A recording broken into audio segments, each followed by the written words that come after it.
किसी को प्रश्न हो तो पूछ सकते हैं, और जिनको जानना हो अपनी वाणी स्तुति करके जा सकते। हाँ जी, ये जो अभी हमने चक्रवर्ती का निकाला जो कि वो किसी दूर तक का देख सकते हैं, तो वो हमने जो गोलाकार में देखा क्योंकि आंखों से तो हम सीधे देखते हैं। हाँ, तो हमने उसकी परिधि से क्यों कैलकुलेट किया? स्ट्रेट लाइन से देखो नहीं हाइट वगैरह को भी कंसीडर करना चाहिए। यहाँ पर एक थोड़ा रफली प्रकार से निकाला ऐसा हमको लगता है। संक्षेप में निकालने के लिए किस प्रकार से वो सरलता से दिख सकता है। बाकी यदि हमें जो प्रश्न होता है खुद को भी हाइट को कंसीडर भी नहीं किया है, तो वो यूं पूरा जो घूम रहा है तो उसके हिसाब से देखा है, तो शायद उसमें वो सब चीजें कंसीडर हो जाती होगी, इसलिए उसकी परिधि की तरफ से उस चीज को निकाला गया। हाँ जी, किसी को प्रश्न यहाँ पे और? यहाँ पर आ गया, ठीक। सूर्य का ऑर्बिट कैसे चलेंगे, ऐसे भी वो निकल जाएगा? हाँ, वो जो ऑर्बिट है ना, जैसे आपकी मेज होती है ना, कोई कोई क्या कहते हैं उसको, पहेलियां जैसी, घूमते जाओ तो अंदर तक घूम जाओगे, फिर वापस घूमोगे तो बाहर तक भी निकलते जाओगे। इस प्रकार की उसकी घूमने का 4 क्षेत्र है। सूर्य को मतलब जाती घूमते थे, तो पता है कि हम घूमते रहते इससे वो चलाते हैं ना, उनको दिख रहा है हम घूम रहे हैं, घुमा रहे हैं। वहां पर उन्होंने दिया है, अभियोग जाति के देव चारों दिशाओं में उसको भ्रमण कराते हैं। वो तो अपने आप ही भ्रमण करता है, लेकिन फिर उनको अपॉइंट कर रखा है, जस्ट लुक एंड वॉच, तो बेचारे वही काम करते रहते हैं। किनकी? हाँ हाँ, वो तो होगी। जो 2.5 द्वीप के सूरज हैं वे घूमते हैं, 2.5 द्वीप के बाहर हैं बहिरव स्थिता, वो स्थित हैं, वो एक जगह तो एक जगह ही है, वो मूव नहीं करते, है ना। चलिए, पीयूष जी चौधरी, उसके बाद में अखिल जी शाह। भैया जैसे मति श्रुत ज्ञान में ज्ञान का, ये आवाज थोड़ी भैया इसकी बढ़ा देना, उसको माइक लगा दो आप या तो। हाँ बोलिए। जैसे मति श्रुत, हाँ भैया, जैसे मति श्रुत ज्ञान में तत्संबंधी ज्ञानावरणी कर्म का क्षयोक्षम निमित्त बना, इंद्रियां उसमें निमित्त नहीं थी, वैसे ही एक इंद्रिय जब बिना छुआए पर पदार्थों को जान रहा है तो उसमें भी तो इंद्रियां निमित्त नहीं बन रही है, उसके ज्ञानावरणी कर्म का क्षयोक्षम में निमित्त है। तो इस ज्ञान को फिर हम परोक्ष ज्ञान कैसे कह रहे हैं, इसको प्रत्यक्ष कहना चाहिए? नहीं, उसके बिना इंद्रिय जो द्रव्य उपकरण वगैरह है ना, उसके बिना नहीं जानता, क्योंकि उसके जो निवृत्ति है, आत्म प्रदेशों की निवृत्ति और इंद्रिय संबंधी निवृत्ति, वो भी उसके स्पेशल टाइप की रहेगी, और उसके होने पर ही वो जान पाएगा। इसलिए वो हर प्रकार का छायाश्रमिक मति ज्ञान शुद्ध ज्ञान परोक्ष ही है, प्रत्यक्ष सिद्ध नहीं हो पाता है, क्योंकि अच्छा उसके का अवलंबन की अपेक्षा बनी रहती है। अच्छा, ठीक है। आप छू के जानो चाहे बिना छुए जानो, क्योंकि ऐसे तो आप चक्षु इंद्रिय के लिए तत्काल ही कह दोगे भाई चक्षु इंद्रिय तो हम बिना छुए जान रहे हैं, तो ये तो हर ही जीव जान रहा है, तो चक्षु इंद्रिय तो क्या हो जाएगी, प्रत्यक्ष हो जाएगी। छूना या नहीं छूना, it is not making it प्रत्यक्ष परोक्ष, उसमें आपको इंद्रिय का अवलंबन कंपलसरी हो रहा है, वो उसको परोक्ष बना रहा है। जी भैया, ठीक है। हाँ जी, इसके बाद में अखिल जी, कहाँ गए अखिल जी, गायब हो गए। ठीक है, ये है निखिल जी शाह। जय जिंद भैया जी। भैया जी, मति ज्ञान के जो भावेंद्रिय होती हैं उसको कार्यकारी करने के लिए द्रवेंद्रिय की अनिवार्यता होती है, तो ये नियम शायद केवल बाह्य वस्तुओं के लिए होगा ना? यदि मति ज्ञान से खुद की आत्मा को जानना हो तो हमें द्रवेंद्रियां तो कोई काम में नहीं आएंगी। बिल्कुल, ये अपनी आत्मा को जानने के लिए तो इंद्रियां वैसे भी काम नहीं आएगी, क्योंकि इंद्रियों संबंधी जो ज्ञान है उससे तो स्पर्श रस गंध वर्ण शब्द ही जाने जाते हैं, और आत्मा तो इन सब से शून्य है, तो उनको करने के लिए तो मन संबंधी ज्ञान की आवश्यकता पड़ती है, तो इंद्रियों से बाह्य विषय ही जाना जा पाता है। मतलब मति ज्ञान को कार्यकारी होने के लिए द्रव्येंद्रिय अनिवार्य है, ऐसा नियम नहीं है? नहीं, इंद्रिय संबंधी जो ज्ञान है उसके लिए द्रव्य इंद्रियां चाहिए होती है, जो मतलब बाह्य स्पर्श, वस्तुओं को। हाँ बाह्य वस्तु जो है, क्योंकि बाह्य वस्तु है ना, अपने अंदर तो भीतर तो है नहीं कोई स्पर्श रस गंध वर्ण, शरीर संबंधी भी घटना है तो वो स्पर्श रस संबंधी है, तो उसके लिए इंद्रियां चाहिए होती है। जी जी भैया जी, जय जय। ऋषभ जी, पंडित जी। जी भाई साहब, मेरा पहला प्रश्न तो ये है कि मति ज्ञानावरण के क्षयोक्षम का नाम लब्धि है, और उस लब्धि से उपयोग जनित होता है। तो जब क्षयोपशम से लब्धि हो गई, तब उपयोग होने में अलग से कोई क्षयोपशम होगा, कर्म का, मतिज्ञानावरण का अलग से कोई क्षयोपशम होगा, या फिर उसी क्षयोपशम से वो कार्य हो जाएगा जो लब्धि के लिए क्षयोपशम हुआ है? वो क्षयोपशम है, क्षयोपशम के बाद में उसका प्रयोग है। प्रयोग के लिए तो आपको क्या चाहिए, उसके लिए कोई अलग से कर्म नहीं दिया है उपयोग जी। करने के लिए।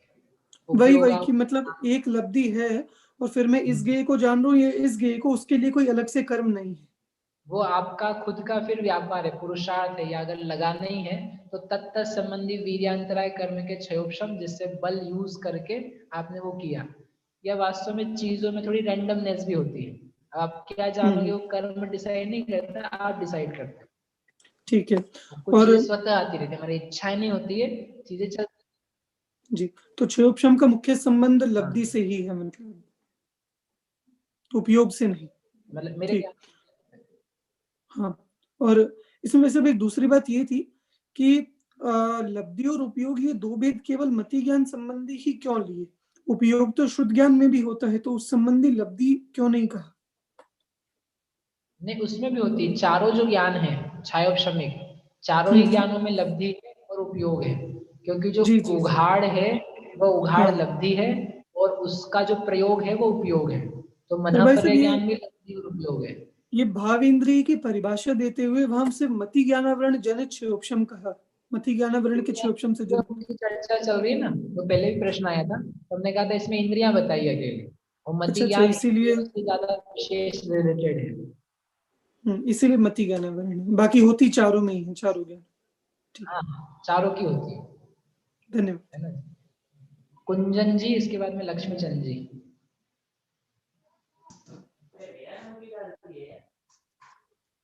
जय जिनेंद्र पंडित जी, मेरा क्वेश्चन ये था कि बाकी सब जो इंद्रिय है उसमें हम लोग ने व्यवहार योजन दिया, राइट? लेकिन जम्बूद्वीप का जो डायमीटर है वो तो हम लोग ने प्रमाण योजन में लिया था। तो चक्षु इंद्रिय का जो नाप है, ये जो हम लोग ने बताया, वो प्रमाण योजन में होगा क्या? बढ़िया, बराबर।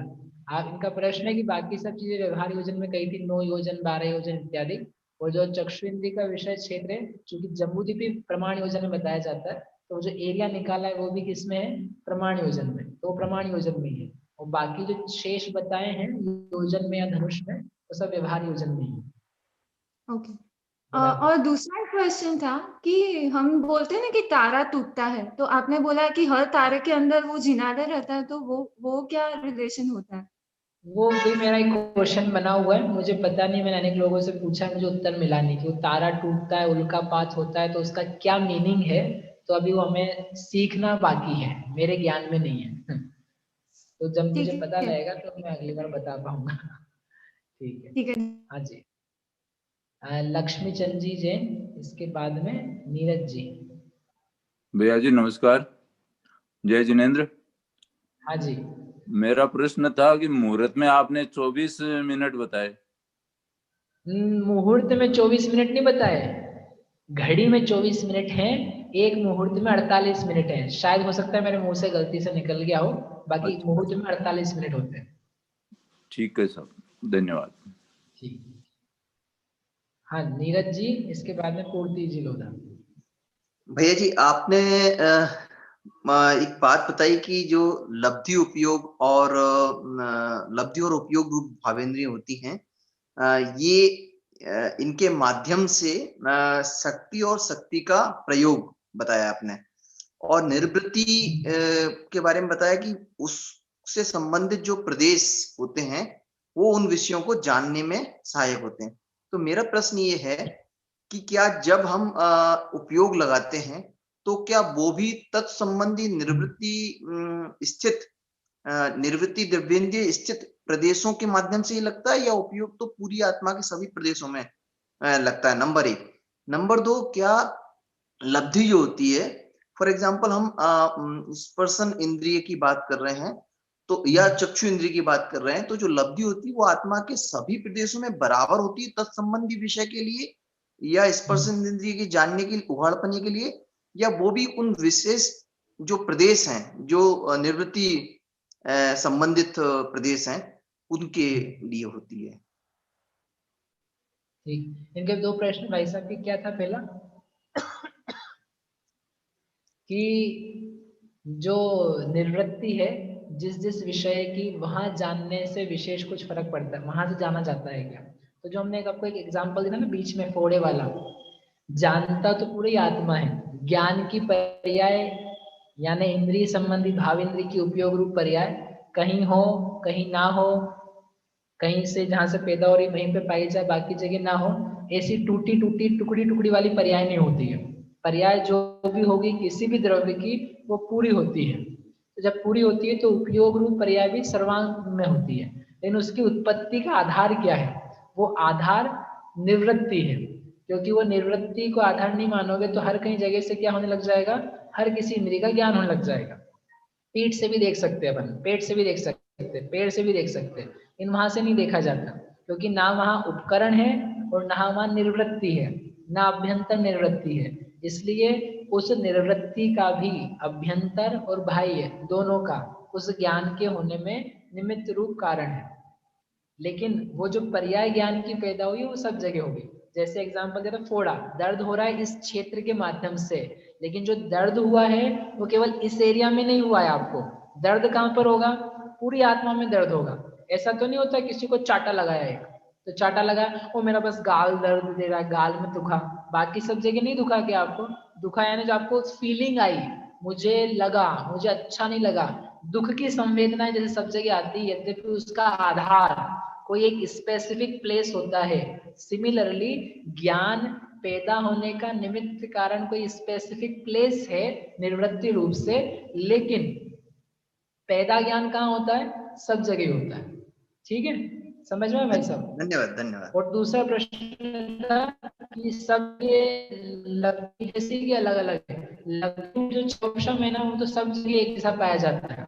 जो यहाँ पर आत्म प्रदेश चक्षु इंद्रिय संबंधी, वैसे ही वहां पर पेट के स्थान पर, पैर के स्थान पर, हृदय के स्थान पर है, और उनमें सब जगह समान रूप से क्षयोपशम रूप पर्याय पाई जाती है। इसलिए वो क्षयोपशम तो समान है, तथापि उसको निवृत्ति की उपकरण आदि की सहायता पड़ती है। ऐसा। धन्यवाद भैया जी। हाँ जी, पूर्ति जी। इसके बाद में स्वस्ति। हाँ, जय जिनेन्द्र भैया। गति इंद्रिय, गति मार्गना संबंधी प्रश्न है कि हमने जब कम से ज्यादा, कितने कम है उससे ज्यादा की वो जो कैलकुलेशन कर रहे थे, तो उसके अंदर हमने सिर्फ नरक गति और देव गति से ही मनुष्य गति को कंपेयर किया, तो तिर्यंच गति को तो हमने लिया ही नहीं, क्योंकि तिर्यंच गति तो इतनी बड़ी है। तो नोट्स में तिर्यंच गति का भी दिया है, मतलब जो कंपैरिजन जो हुआ नहीं, वो आपने मतलब उसमें बताया तो गया है, लेकिन जब कंपेयर हम कर रहे थे तो हम सिर्फ नरक गति और देव गति से कंपेयर कर रहे थे, जबकि तिर्यंच गति में सबसे ज्यादा जगह है ना, मतलब वहां ज्यादा स्पेस है। तो मनुष्यों, इस मनुष्य भाव से हम कितना भी अच्छा भी करते हैं या बुरा भी करते हैं, तो हमारे जाने की संभावना तिर्यंच गति में ज्यादा होगी। हाँ बराबर है। उनका कहना है कि आपने बस देव और नरक गति को कंपेयर करवाया और तिर्यंच गति तो छूट ही गई, तो थोड़ा समय शॉर्ट रहता है। बाकी अपन एक एक को मिला के कर सकते हैं कि तिर्यंच में तो और भी अनंत जीव हैं, तो वहां जाने की संभावनाएं और भी ज्यादा हो जाती है। लेकिन लोगों को नरक और देव इनके बारे में ज्यादा सोच विचार रहता है, इसलिए ज्यादा करके उसकी चर्चा करी थी। बाकी सबके लिए वैसा देखना चाहिए। और एक उसी से संबंधित है कि जब हम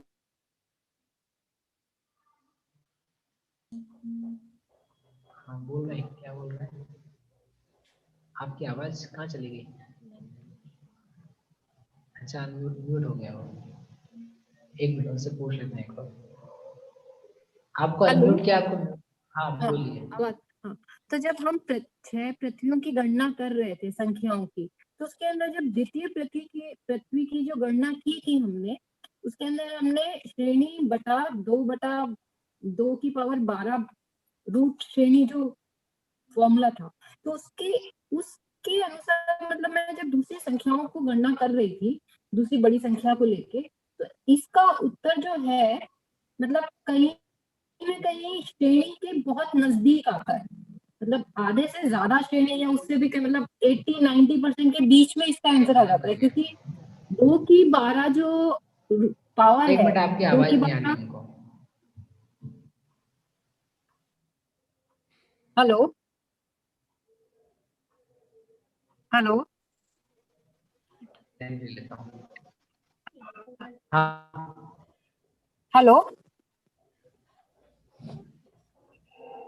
हाँ हेलो। बोलिए आप। हाँ जी, तो 2 की पावर 12 जो है, जो कि हाँ बोलिए 4000, आप। हाँ 4900 समथिंग कुछ हो जाती है। हेलो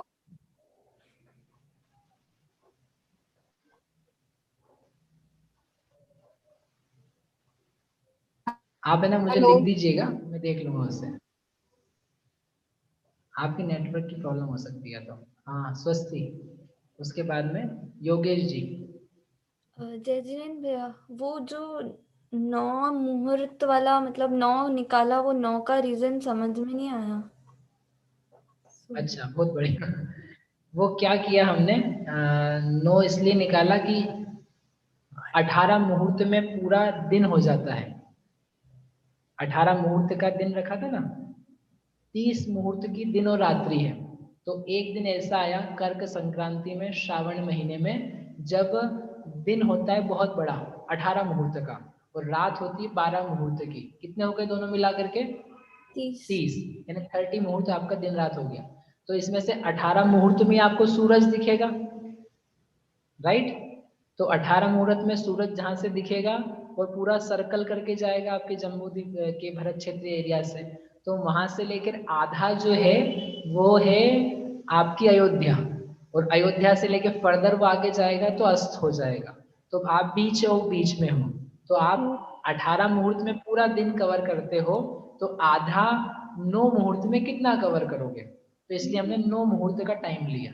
भैया अगर एक कॉर्नर से दूसरे कॉर्नर तक जाने में 18 मुहूर्त लग रहे हैं, तो बाकी बचा हुआ 12 में कवर हो गया, तो मतलब जम्बूद्वीप की सर्कमफ्रेंस 30 मुहूर्त में कवर हो गई। नहीं, वो जो पीछे का एरिया ना, वहाँ पे पर्वत है। पर्वत की जो लेंथ है वो जम्बूद्वीप का जो भरत क्षेत्र से दुगना दुगना होता जाता है। तो वो जो पहाड़ है, उस पहाड़ को कवर करने में 12 मुहूर्त लगते हैं। और उसके बाद का जो पीछे एरिया है पूरा का पूरा, एरावत से लेके आधा विदेह, तो वहां तक कवर करने में 30 मुहूर्त लगेंगे। वो आपको ऐसा लग रहा है निषद है, लेकिन निषद का जो लेंथ है वो अपने आप में खूब बड़ा है, वो छोटा सा नहीं है।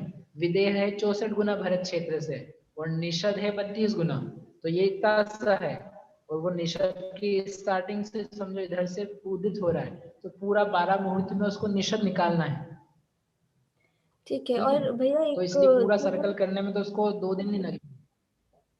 जो वो जो योजन निकाला, वो उस कर्व का निकाला, 9 मुहूर्त वाले कर्व का, जो कर्व लाइन बनी उसका निकाला। लेकिन वो देखेंगे तो स्ट्रेट ना, फिर वो ऐसा कर्व में क्यों निकाला?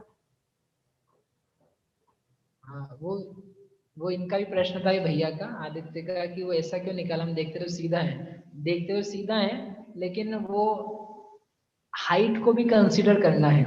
तो वो हाइट वगैरह को कंसीडर ना करके सीधे लेंथ निकाल ली कर्व की। तो मुझे ऐसा लगता है कि उस चीज में सब कवर हो जाता है, इसलिए ऐसा कुछ किया होगा। बाकी ज्यादा स्पेसिफिक्स वो मुझे पता नहीं। ठीक है भैया। योगेश जी, इसके बाद में बस होगा ना सब बढ़िया। योगेश जी अंतिम। जय जिनेन्द्र भैया। हाँ जी भैया, मेरा प्रश्न सहनन से लेकर है। सहनन अभी तो पढ़ा ही नहीं अपन ने। मेरे कुछ पढ़ने में आया था, तो एक शंका लिखकर रखी थी मैंने, तो अभी। अच्छा, नहीं इस प्रकरण से संबंधित है क्या? नहीं, इस प्रकरण से संबंधित नहीं है। हाँ, तो आप लोग अलग से ईमेल कर देना। चलिए, और कोई बचा है? सुशांत जैन, फोटो क्या है? फोटो जिनके हैं, वीडियो। चलिए, सुशांत जी आ गए हैं, उनसे पूछ लेते हैं। बोलिए जी। जय जिनेन्द्र भैया। हाँ, ये पूछ रहा था, जैसे अपने वनस्पति जो जीव उनके स्पर्शन इंद्रिय है और उनके आहार संज्ञा भी होती है, तो फिर वो आहार संज्ञा कैसे उनके मतलब होती होगी? रसना इंद्रिय तो उनके है ही नहीं।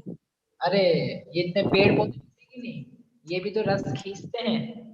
रस खींचते हैं तो उनको टेस्ट नहीं आता है, टेस्ट नहीं आता है, लेकिन उनका आहार यानी मैं ग्रहण करके अपना जीवन चलाऊं, मुझे भोजन अच्छा लगता है, इस प्रकार का एक अव्यक्त व्यक्त भाव तो उनके पाया ही जाता है, शब्द नहीं उसके पास ऐसे मुझे खाना चाहिए, लेकिन खाने वाली चीजें जिससे वो सपोर्ट होता है वो तो उसको पसंद ही है ना। तब तो मैंने आपको बीच में एग्जांपल दिया था, वो पौधा होता है वो धूप की तरफ झुकता है तो उसको धूप पसंद है, वो धूप उसकी आहार संज्ञा है। ठीक है जी भैया। अंतिम प्रश्न राजेश जी, बस इसके बाद पूरा करते, 9:30 बज गया।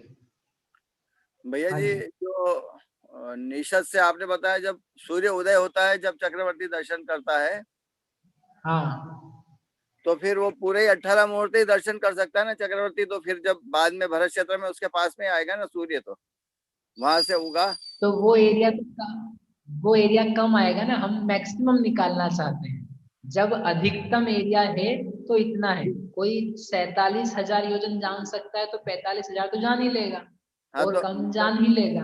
अपन दूरी का चश्मा निकाल रहे हैं। मैक्सिमम एरिया वो निकाला, बाकी लेकिन वो दिन भर फिर दर्शन कर सकेगा उस दिन, तो मकर दिन संक्रांति भर क्या अपने सिर पे आ जाएगा तो सिर पे तो जमीन दिखेगी ना उसकी, सिर पे आएगा तो कैसे दर्शन करेगा। जहां पर वो उसका दरवाजा है, खुलने का कपाट है, अपना व्यू मिलेगा थ्रू, तो वो देख सकता है। और सिर पे आ जाएगा तो अपन ही नहीं देख पाते, वो भी कैसे देख पाए, क्योंकि आंखों का जो काम करने का तरीका वो नहीं चेंज किया है। You need a clear vision, और बीच में कोई ब्लॉकिंग फैक्टर नहीं होना चाहिए। अच्छा, और वापस डूबेगा उस समय, तब जब सूर्य अस्त होगा उस समय भी दिखेगा क्या उनको? सूर्य अस्त होगा जब तो पीछे जा रहा है, सूर्यास्त का यदि एंगल बनेगा तो दिख पाएगा, ऐसा मुझे लगता है। दिया नहीं शास्त्र में, मेरा सोच है एंगल में होगा कि जहां से वो दिख पाए तो देख ले, और नहीं दिखेगा तो नहीं दिखेगा, ऐसा। जिनवाणी स्तुति करते हैं। बाकी जिसके प्रश्न है मुझे SMS कर दे या लिख के